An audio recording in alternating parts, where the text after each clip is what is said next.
চুয়াডাঙ্গার দামুড়হুদা উপজেলার চিতলা গ্রামে চরম হৃদয় বিদারক ও অবিশ্বাস্য এক ঘটনা ঘটেছে।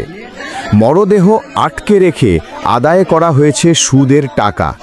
বিষয়টি নিয়ে চারিদিকে উঠেছে নিন্দার ঝড়। জানা যায়, গ্রামের নতুন পাড়ায় নিয়াবত আলীর ছেলে রাজমিস্ত্রি হারুন গত শনিবার ২০ সেপ্টেম্বর মেয়ের বাড়ি মেহেরপুরের মহাজনপুরে বেড়াতে যান। রোববার সকাল ৮টার দিকে হঠাৎ স্ট্রোকে করে মারা যান তিনি।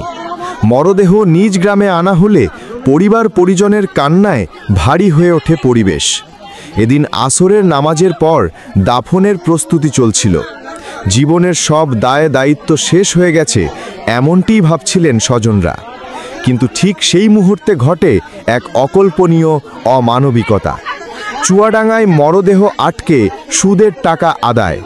স্থানীয়রা জানান, মরদেহ গোসলের সময় প্রতিবেশী মর্জিনা খাতুন দাবি তোলেন হারুনের কাছে সুদের ১৫,০০০ টাকা পাবেন তিনি সরাসরি জানিয়ে দেন ওই টাকা পরিশোধ না করলে মরদেহ দাফন করতে দেওয়া হবে না।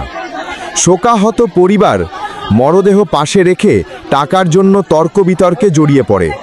আশেপাশের মানুষ স্তম্ভিত হয়ে পড়েন এমন ঘটনায়। অবশেষে প্রায় ১ ঘন্টা পর পরিবার বাধ্য হয়ে টাকা পরিশোধ করে।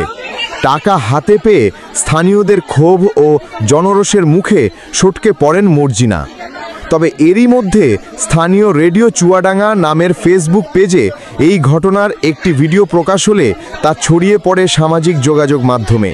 সৃষ্টি হয় তীব্র ক্ষোভ ও নিন্দার ঝড়।